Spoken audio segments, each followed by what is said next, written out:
देखिए, मेरे दो लक्ष्य हैं। सबसे पहला लक्ष्य, बड़ा लक्ष्य, जो मैंने आपको पहले कह दिया, मोहब्बत का देश है। देश में नफरत को मिटाने का मेरा पहला लक्ष्य। अब वो काम पूरा करने के लिए नरेंद्र मोदी को दिल्ली में हराना होगा। उसके बिना यह काम नहीं किया जा सकता। और अगर हमें नरेंद्र मोदी को दिल्ली में हराना है तो तेलंगाना में केसीआर को पहले हराना होगा।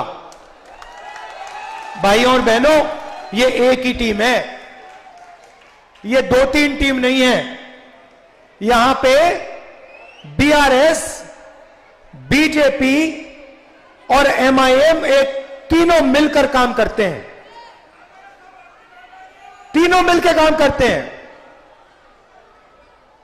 मुझे बता दो, आपके चीफ मिनिस्टर पे कौन से केस हैं?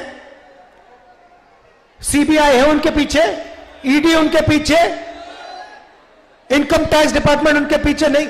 सबसे भ्रष्ट सरकार चलाते हैं, मगर ना एमआईएम के पीछे, ना चीफ मिनिस्टर के पीछे कोई ईडी, कोई सीबीआई, कोई इनकम टैक्स डिपार्टमेंट नहीं। मुझे बताओ, चीफ मिनिस्टर का घर छीना इन्होंने, नरेंद्र मोदी ने, उनकी सदस्यता रद्द की, चीफ मिनिस्ट्री से हटाया? नहीं, बिल्कुल नहीं। लोकसभा में जाओ, 24 घंटा बीआरएस के लोग नरेंद्र मोदी की मदद करते हैं।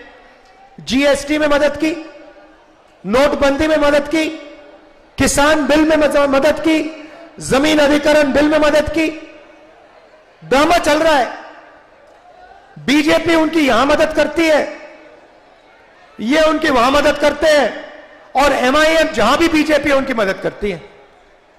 इसीलिए तेलंगाना में कांग्रेस पार्टी को जिताना है, भारी बहुमत से जिताना है, और उसके बाद तेलंगाना के बाद दिल्ली में चुनाव है।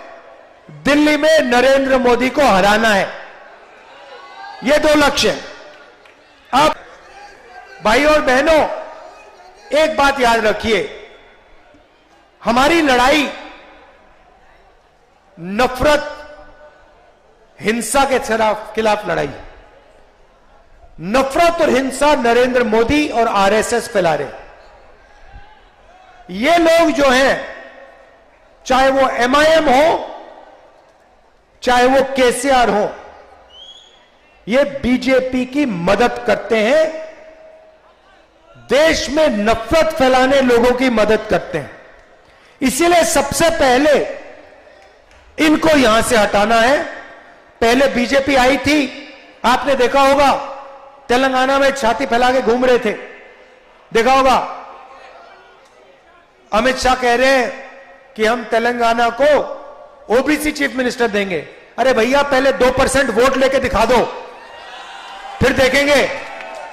तो हमने इनकी गैस निकाल दी, हवा में हवा निकाल दी पूरी, चारों टायर इनके पंचर कर दिए, फाड़ के फेंक दिए।